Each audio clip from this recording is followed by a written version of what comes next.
And in our main topic this week here on Mastering Dungeons, we are going to talk about the one and only adventure module, the Temple of Elemental Evil. I got one, Teos got the other, and holding up our copies. The other thousands that are out there. The Temple of Elemental Evil was one of the most anticipated and the most famous and the most infamous adventures from the AD&D era. Yeah. We're going to give our disclaimer since we haven't been able to review an adventure in 3 weeks or so. We are aware that this adventure and all the adventures we talk about are not perfect.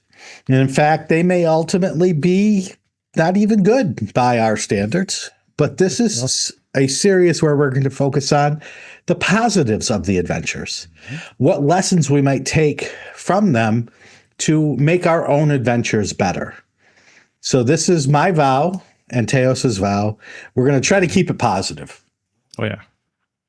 Yeah. And that's easy to do today. I mean, we chose Temple of Elemental Evil because it ties in to our previous adventure that we've been discussing, which was the Princes of the Apocalypse that tied into this concept of elemental evil. So it made a lot of sense, as we did with Red Hand of Doom and the Tiamat series, to look at what this book does. And this is one of these where I'm showing off my cover and, how worn it is, but not only on the outside, on the inside, I have faded. I have writing, pencil marks. I have highlighting in various colors. This adventure I have run in. Yep. I have run this in high school. I have run it in college. I have run it. I ran it in Columbia. I've run it, when I was middle school. I've run it as a playtest for the very first 13th Age when it was being playtested before it came out. I've run it, so many times. And it's an adventure that we were talking about modules in our news segment, Shawn. And this is 128 pages, right? This is no tiny, short, whatever you might think of it as a module. This actually feels structure-wise and approach-wise a lot like a modern adventure. You would not look at it and get totally confused. It also comes with a little Mac booklet, which is a totally fun idea. I lost mine. I don't know where it went. I'm sure it's around somewhere. Yep. Like Teos, I ran this when it first came out. I updated it for 2nd edition. I updated it for 3rd edition. I updated it for 4th edition. I updated it for D&D Next. And I said, I'm going to run this time. I am going to. And I basically get to the same point in every campaign. Oh, really? And then the adventure falls. The adventure doesn't fall apart. The campaign falls apart at about the same point every time. And I think it's just me and the group. I don't think it's the adventure itself, but we'll discuss that. We'll see. Well, and it is a polarizing adventure. I think some people will say I think Matt Colville recently said on one of his videos, that he thinks it's terrible. And I'm like, well, I love it. So you just never know, right? We can have such different opinions about what works on adventures. One of the reasons for being positive in this series is because you can really lend a perspective. It's a lot of us. What does this provide? Maybe this works for you. Maybe it doesn't. But there are very few adventures. There are adventures that get rated highly that people aren't necessarily running a lot. This is an adventure like Ravenloft. It gets run a lot. It gets really put to use. And that alone, I think, makes it a true classic. It's probably what I would call my number one as classics, other than Pharaoh. But I know people don't run Pharaoh like they run Temple. Pharaoh is my favorite. It's number one in my heart, but this might be number one in terms of historical impact and just, true classic.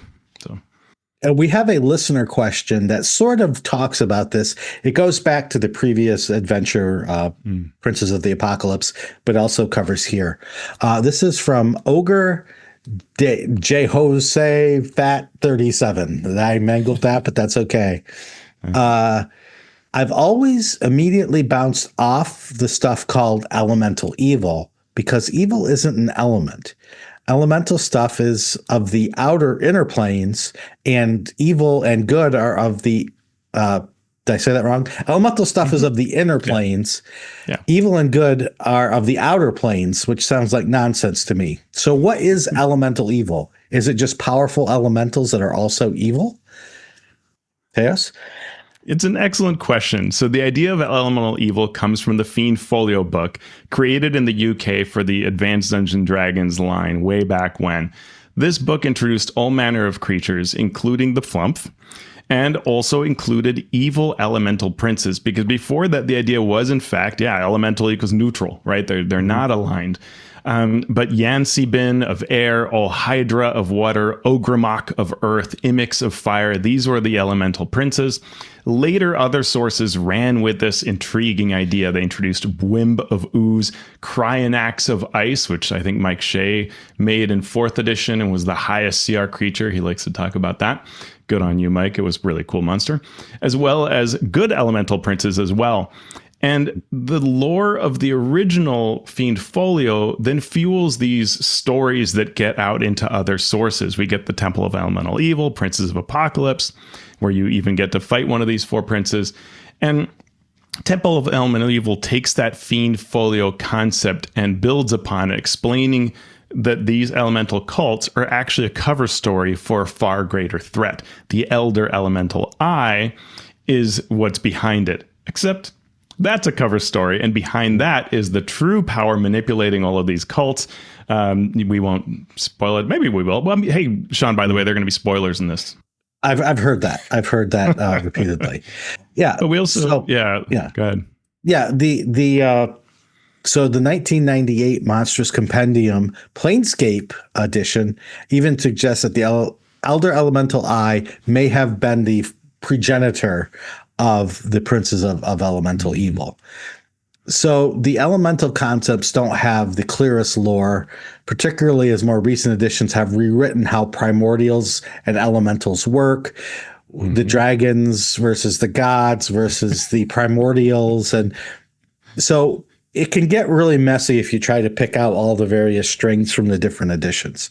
But as Teos said, the important thing, and the thing that you as a storyteller can take away from this, is the sort of balance of good versus evil, of a group seeming like they are the bad guy, but there is more beyond that. And so the 4 elements, the 4 elemental evil temples, the cults of the elements, they work in a storytelling capacity, even if they don't make perfect sense in a cosmological capacity. Yeah, and as we, start getting to our next section, which is the Temple of Elemental Evil history, this is a big part of it because, when you look at this cover, it has this sort of funny, you wouldn't do it today, barely legible red text with the names Gary Gygax and Frank Menser. And what really happens is, Gary Gygax has written T1, which is the village of Hommlet, and it has the Moathouse, and Nulb doesn't have the temple. And everybody's like, when are we getting to the temple? And Gary is saying he will, but he's off in Hollywood doing all his various things and busy with various aspects of the company. And so it falls on Frank to take Gary's notes and flesh them out and make them into something. And so there's some possibility here that originally what was intended is this might have been like Lolth really tied into things, but it ends up being, as we'll see, Zuggtmoy and Ayuz who are behind things. But Ayaz is still represented in the Moathouse, and there's some links there to the events that are going on with that you see in the Against the Giants series. But it's always this idea of there's something behind things, and what ends up being at the fall end of this to do the big reveal is that at the end of things is Tharizdun, a god that intends on destroying all of the world. But you really don't pick that up from this adventure because it's so secret; it's not even in the adventure. Yeah, which is amazing, right? Yeah. So let's look at the history. The Temple of Elemental Evil, one of the most famous adventures in D&D history, set in the world of Greyhawk, written by Gary Gygax with Frank Menser. It was published in 1985, and it includes and is a sequel to the 24-page Village of Hommlet, which had been published years earlier in 1979. So in 1979, you may have purchased the Village of Hommlet or played the Village of Hommlet, and you got through it, And then it's like, and the conclusion will be in the Temple of Elemental Evil. And you're like, okay, cool. What are you doing next week? Is it going to be ready? And several years later, 6 years. Yeah. And it's funny because when you're of a certain age, 6 years is no time at all. When you are 13 and you are waiting for this adventure to come out, 6 years may as well have been eternity. Yeah. Including groups that set aside the characters they played in the Village of Hommlet because they wanted to wait and play them again, and then they just never got back to them. Yeah, exactly. Or graduate from college. So that was its sort of anticipation for this adventure. The Temple of Elemental Evil as an adventure was large at the time, 128 pages in length, covering levels 1 to 8.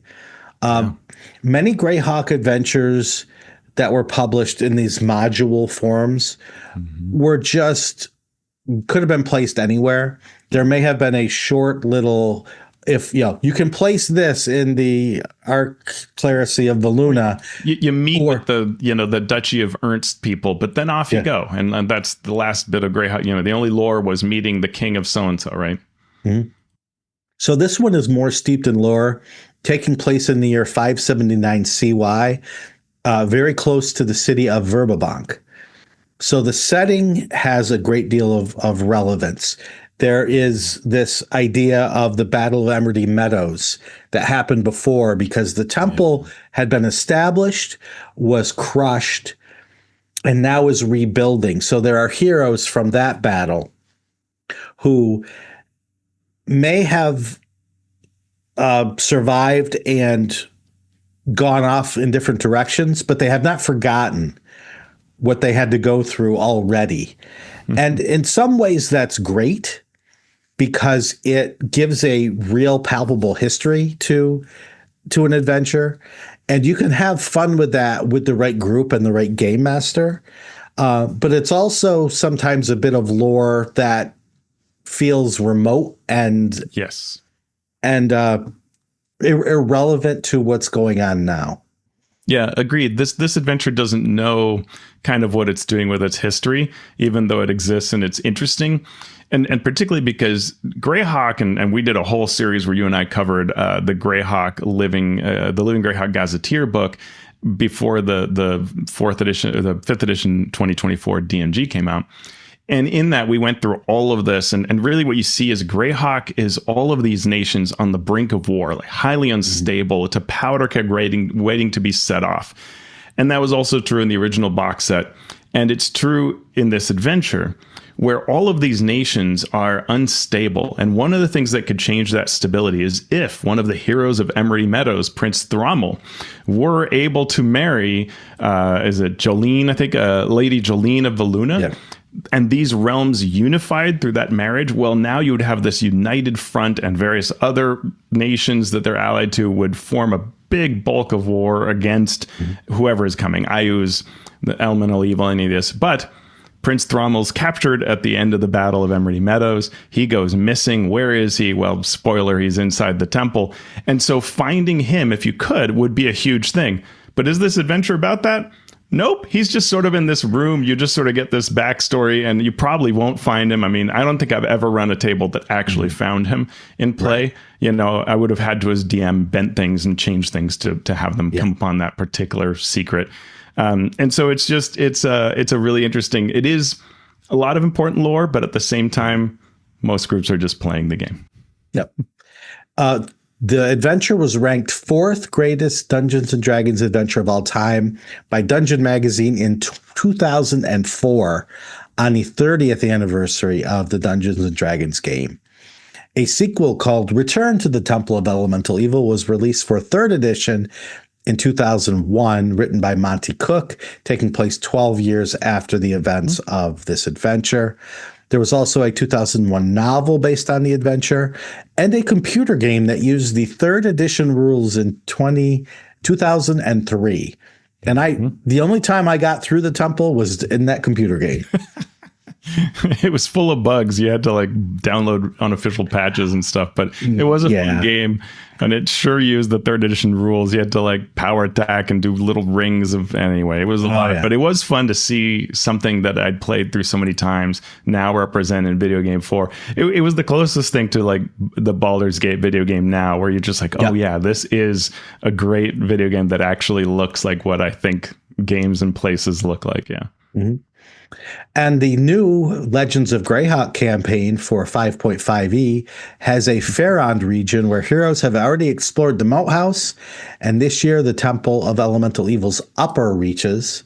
A major plot in these adventures is whether Prince Thraumel can be found and rescued, as well as Zuggtmoy's effects on the land. Yeah, and there you see a modern approach to really saying, wait, this does matter, right?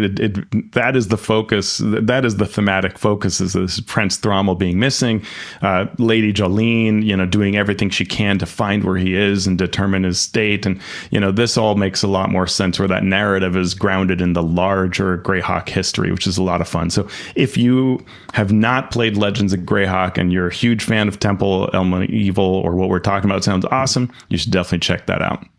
For sure. So let's dive into the adventure itself. The premise and the approach of this adventure, this may be nostalgia talking, but I love this. Because Hommlet, for me, the Temple of Elemental Evil is a good adventure. It was groundbreaking at the time. But Hommlet was the place where I explored most. As a player and as a game master, there weren't many other towns that were published. So Hommlet turned out to be the place where many adventures would start. And so in that, we learn of the history of the area. We hear about the growing bandit problems. And we meet some of the NPCs who know more than the players or the characters know, and can slowly or quickly reveal things depending on what the game master wants to do. There's Otis and Elmo, who are fun PCs for the players to play. Elmo acts like the town drunk. Yeah. But he is actually a spy who is keeping an eye on things in the area. So it can be fun for the game master to play Elmo as he is portrayed, and then have a quick reversal when it is thematically and story-wise a great time to introduce that. Yeah, when you think back on the history, the impact of this adventure, Hommlet cannot be overstated. The richness of how it's designed. You may have various opinions on Gary Gygax, and probably should if you look into the history of Gary, but his design in this is incredible, right? And this all comes from the original one. It's not rewritten by Frank. Just everything that's going on with this NPCs and their agendas. You've got, chaotic evil traders that are posing as just running that shop, but in reality are spies for the temple, and are looking for ways to create subterfuge and gain an edge against the town. You have the powerful ex-adventurers who are there in their kind of castle to perhaps sort of ensure that the players will stay in line a bit. You have Rufus and Byrne, who grounds things. Yeah, Rufus and Byrne. You have the druid that can ground play as well. The Church of St. Cuthbert has a powerful cleric there who also can help sort of keep things organized.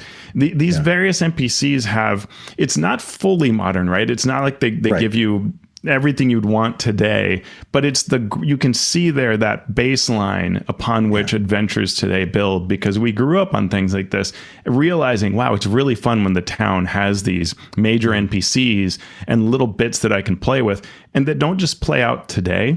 They play out across the entire campaign as you come back to them, right? As you come back to town, you uncover different things. You can get different clues. You can follow those leads, and the DM understands, has the material they need to build a reaction to whatever the PCs are saying or doing or uncovering, and that's really a lot of fun. Yeah, it was revelatory for DMs at that time, especially those who had only run these sort of site-based adventures where there wasn't a lot of other stuff happening. You just assumed, okay, we're done with adventure. We go to town. And then it was the curtains drawn and that's it. This showed that a town can be fun too. And it's not perfect by any stretch of the imagination. For sure. It doesn't necessarily tell the DM how to make it fun, but it showed that Gygax understood that there could be more and left it up to the game masters, to the DMs to figure it out on their own, how to make it run. But all the tools were there to make the town something more than just the place where you go between adventures. Yeah, for sure. And the source of these troubles, right? When we hear about the growing banditry, it's the idea is, okay, what it probably is that old Moathouse, the old fort that was used by the forces of elemental evil before their defeat. You know, that's along the trail. Boy, that could, you should go check that out and make sure what's going on. The other thing is we've got this neighborhood town, Nulb, which is a contrast to Hommlet, which is, you know, good people trying to do good things and just be farmers and whatever. Well, Nulb is a nefarious place, seedy and full of trouble. And so you can go explore that place. And that's also very interesting. Yeah, Nulb was, again, revelatory to folks because now it's not, oh, you just go to town, you're safe. Hommlet showed, well, it can still be dangerous in town if the game master wants it to. Nulb showed that you can have a town that's just downright wretched. Yeah, which, again, is fun, and it gives another way for a game master and a group of players to tell a cool story. Yeah, it really does. It's such a great. I love that contrast, and that's something that Legends of Greyhawk, with its coverage of Nulb, has done a really good job of bringing that to life and making the contrast between Nulb and Hommlet very stark and interesting. With they added this sort of pirate queen that's a river pirate queen that's there. That's really interesting. So, you know, when you explore the Moathouse, you find some insights into the evil. It's a very classic, the Moathouse is very classic. We don't want to spend too much time in there because there's so much temple, but it's a classic place where there are more foes than you want to take on at once. Mm-hmm. And it's sort of one of these questions of how much can you explore before all of the forces react to you? And this leads to fun stories, right? Like I recall, we somehow, the players when I was running it, when I was a player the first time, we somehow convinced some cult members that we were part of them. Mm-hmm. And we went in and met with the main boss, murdered the main boss, hid the body behind the beds. Then we had interviews of the various people, and we'd bring in a few at a time, kill them, put them behind the bed.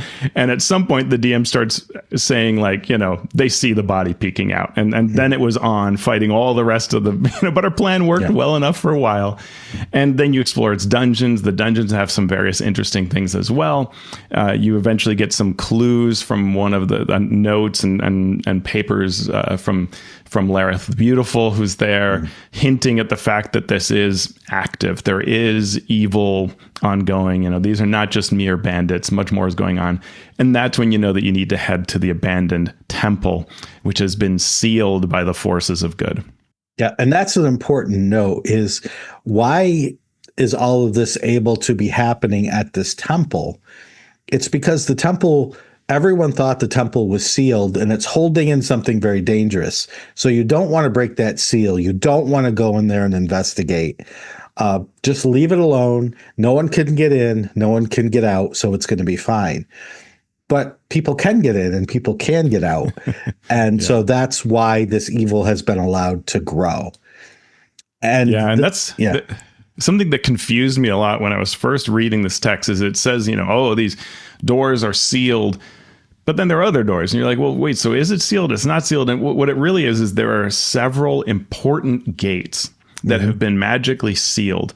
And it isn't the idea that nobody can get in or get out. It's that while these gates stand, which repel people away, While those stand, Zuggtmoy is bound.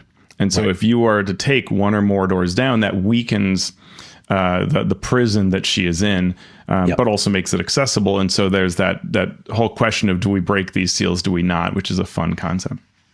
So what we get now is the temple. It has its main floor, which is not very large. And then underneath that, you have your mega dungeon. Mm-hmm. And so you have the mega dungeon concept, which has been around for a long time, but this is a large mega dungeon. This is not your Tomb of Horrors. This is not your Ice Plume Mountain.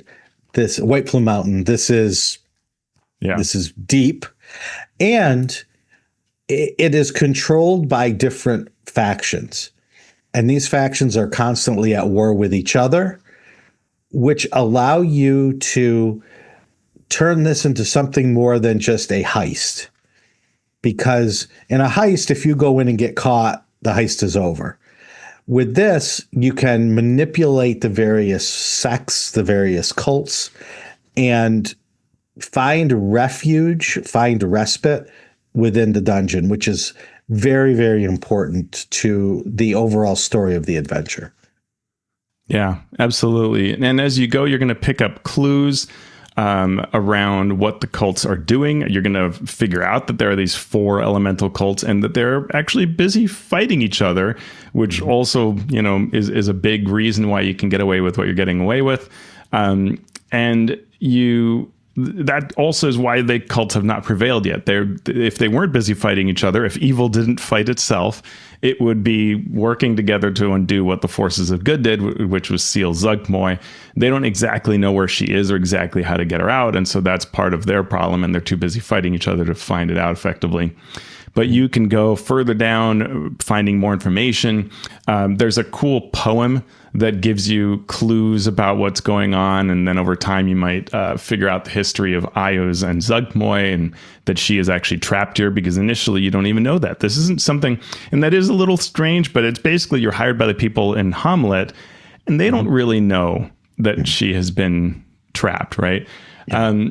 And so you're exploring this, figuring this out. Eventually, you'll get to elemental nodes that are like pocket dimensions, which for the era were fine. It felt like a miniature version of the element plane, sort of, but is substandard play. Look, we put a big giant room with a bunch of elementally themed monsters. That's it. Have fun. But you are supposed to gain power and what you need there, and then eventually face off against the true powers. Maybe you face 1 to 2 deities, maybe Zuggtmoy, perhaps Ios, and learn what they're doing. It might be that St. Cuthbert shows up to save the day, because that's what happens if Ios is there. And probably for the immediate future, you are able to cleanse the evil for now. And there are a number of really interesting encounters and setups in here that are pretty cool. Some classic things in these different parts of the dungeons. Mm-hmm. Yeah, I mean, the whole Ios showing up and then St. Cuthbert showing up, it does turn a little bit into a set back and watch the play be performed. But that's something that the players love, right? The players want to fight these deities. They want to become gods themselves. They want that, especially back in those days. And this gave them a taste of that right from an early part of their adventuring career. Yeah, and Zuggtmoy can appear as a crone.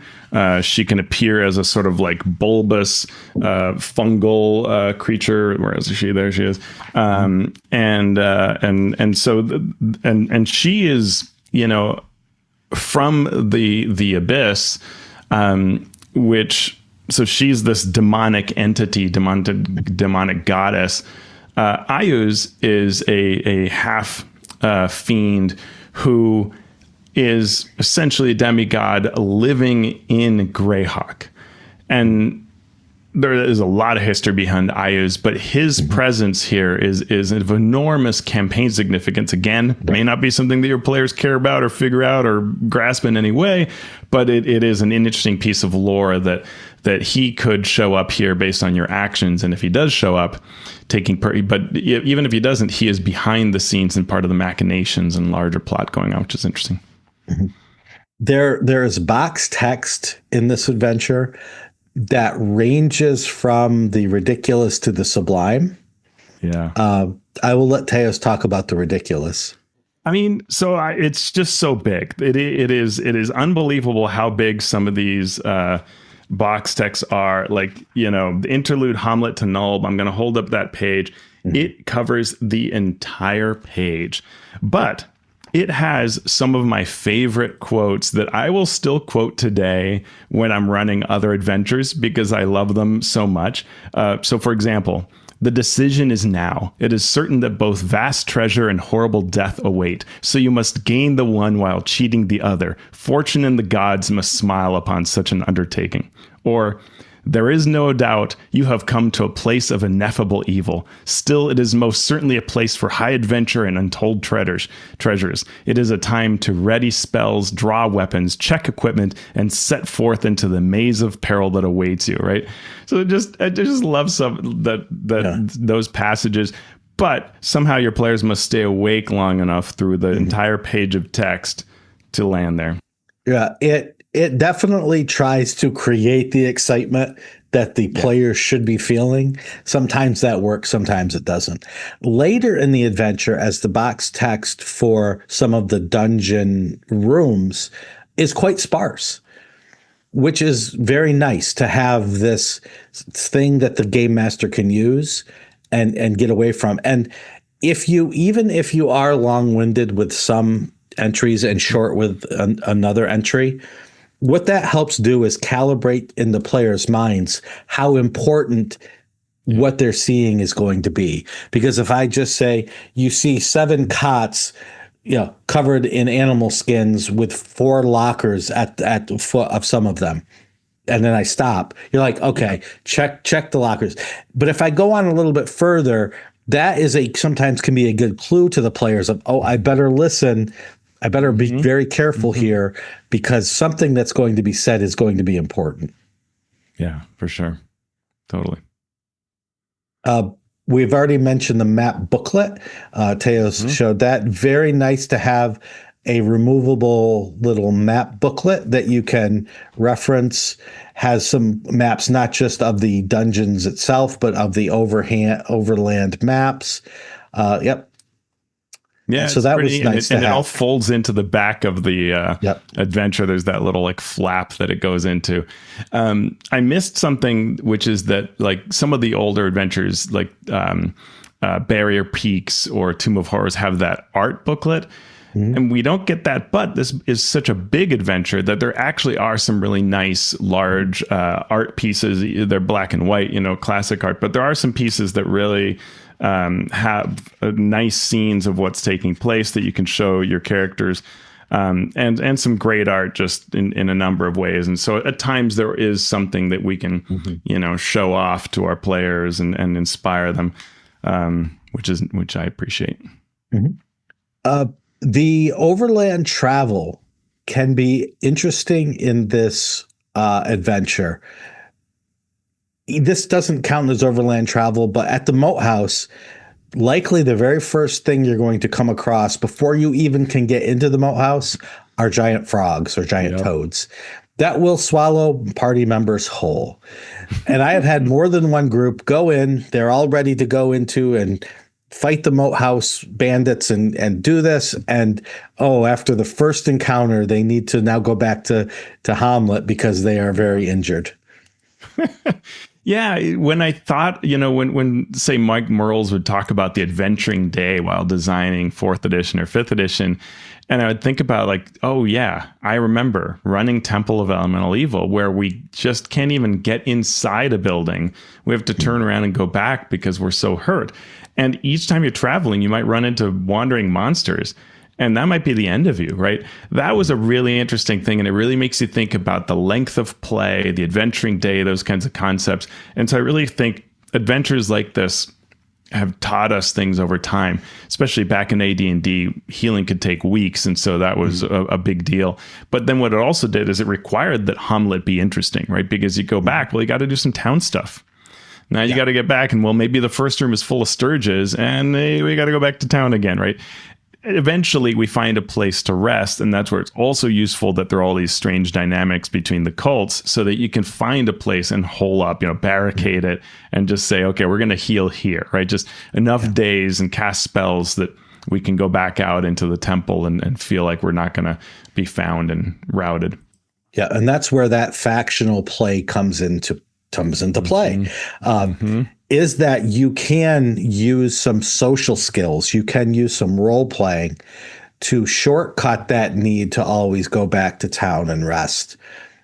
And it gives each playthrough a different feel. If you have one group that makes a truce with the fire cult, but the next group makes a truce with the water cult, you're going to have many different encounters as you play. And so that is a useful tool for storytelling, for game mechanics, for all of those elements of play. Yeah, and it can play out so differently. Like if you make a alliance with the water cult, and you get to just walk into that water cult temple, versus having to fight that juggernaut that's in that room. And there's some brutal encounters that are so hard, which also result in classic play. Characters climbing onto the top of the rolling juggernaut that is steamrolling over people and things like that. But not having to fight that is totally different.